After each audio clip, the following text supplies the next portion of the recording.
Hello, Empowered Principals. Happy Sunday. Probably the last Sunday that you have before your holiday break.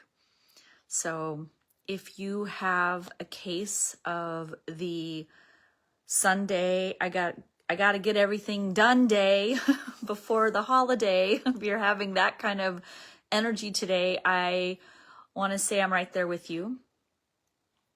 I have, we have all the stuff. We have the work things, we've got the personal things, and we have the holiday things. And as women, as leaders, as mothers, as sisters, as, daughters, as friends, as school leaders, we have a lot going on in our life. And I want to offer something very simple, but it actually works if we create the awareness around how to calm the overwhelm. So overwhelm is going to happen. And when I think of overwhelm, to me, it's when my brain is thinking faster than I can act. So it's spitting out a to-do list and it's looping it over and over. And it's telling me to get all of the things done, that they're all urgent, they're all a priority, they're all very important, and that I need to do them right now. And when that happens to me, I observe myself. A couple of things happen. Number one, I either just skip over the planning part and I go to execution, and I just start when I get into one room, and then I'm working on that, and then an email pops in, and then you're doing that. So you either are playing whack-a-mole, trying to get everything done because you're in like active momentum, where you're in action-oriented momentum. So there's either that type of overwhelm, or you lock down in your brain, and your brain is spinning out in overwhelm. It's thinking about the list you have to do.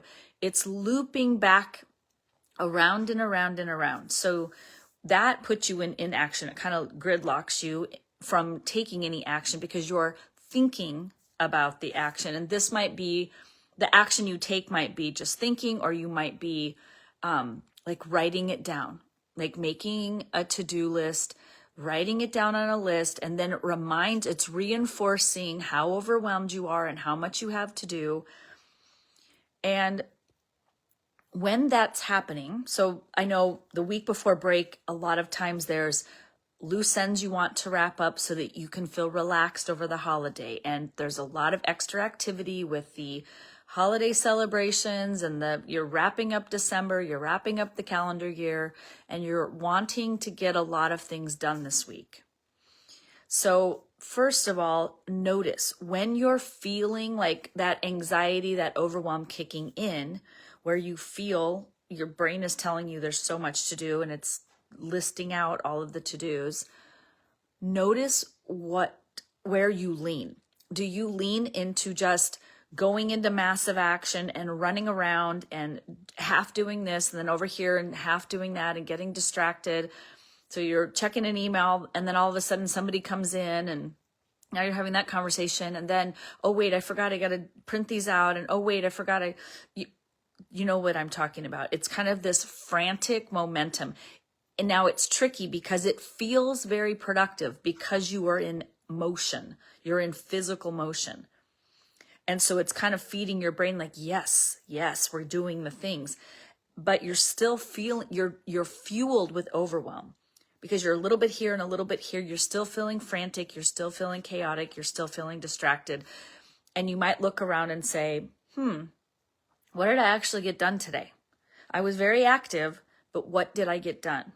So there's that kind of overwhelm where you go into overdrive. So notice if you do that. Just notice your tendency. Or do you tend to be like, okay, I'm going to nail this. I'm going to like write my list down, and I'm going to think about all the things I have to do. And you know how that works. Thinking about it, planning about it, putting, all of that stuff, the thinking, the planning, the putting it on the calendar. Putting it on the calendar is very, very important, by the way.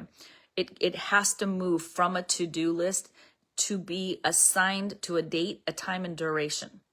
That's one of the things I teach in the Mastery Planning Program is it's no good on the to-do list if it doesn't get prioritized on your calendar with a date, a time of day, and a duration. So if you have things to get done, they've got to move from a to-do list onto your actual calendar, whether you have a paper calendar or you have Google Calendar, Outlook, whatever your calendar is, okay? Now, sitting and thinking about doing the things, of course, doesn't get them done, right? You know this, I know this, but it can feel productive as well. Like, let's slow down, let's think about our overwhelm. Let's like kind of, put some coal on the fire there and fuel it up, the overwhelm. We kind of really get ourselves worked up when we keep thinking and planning and looking at the list, but we are kind of we're in like motion gridlock. Notice which one you gravitate to, okay? So if you gravitate to the whack-a-mole overwhelm thing, the best thing that you can do is stop yourself.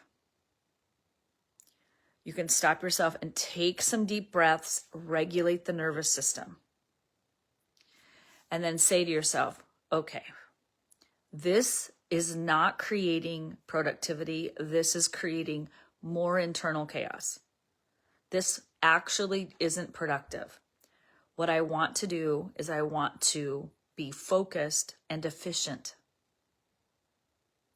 Now, what has to get done by the end of today? Are there any deadlines?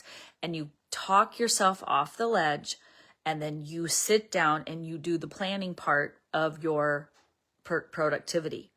Prioritize your list, put it on the calendar, and then for me, I am visually distracted very easily, so I have to put the other things out of sight. So if I'm not checking emails right now and I'm working on another project, I turn off any notifications. I shut down my Gmail so that if I'm working on something on the computer but it's not email, that I'm not getting ding, ding, ding, distraction, because our bodies just want to react to that ding. So when you're in chaos and overwhelm and overdrive, the solution is to slow down, okay? When you probably guess this, when you are the person who like kind of spins out and plans, this is when you say, okay, I've heard you. Thank you for listing all of the things 10 times and thinking about doing them. The best way to feel better right now, the fastest way out of overwhelm is to pick one thing on the list and just do it. Because that helps you cross the threshold into motion. So you're either overreacting and you just slow down and plan and prioritize, or you need to get your body out of your brain and into your body and just pick one thing. It doesn't really matter the thing. Obviously, if you can prioritize and it is the thing that's got to get done, that's obviously the best case. But if there's something that's quick and easy that's gnawing at you, or there's something that would feel really, really good just to get it knocked out of the park, I always say, do the worst the first. I do my least favorite task very first thing as much as possible, because after that, life feels like a breeze for the day. That's my strategy. The first, the worst, or the worst, the first. Now, if there's something that's gnawing at me, then I go, what would feel good? The thing that would feel the best to have done, because that generates momentum. When you are like, oh, I don't want to do, I don't want to get those observation write-ups done. I've got to do 3 more before the end of the break, before break comes. Do them first. Do those because it feels so good. And then whatever else you get done this week is like a cherry on the little top of your Christmas cake. So those are the 2 things. I do both. I think it's just human wiring. We either go into overdrive and we get all chaotic, or we kind of stall in thinking and planning but not really the doing. So I'm not sure. Oh, hi, Misty. How are you? This is perfect for you, girl, because you'd be doing 10 jobs over there at that school. I hope this was helpful. This was like the perfect topic for you.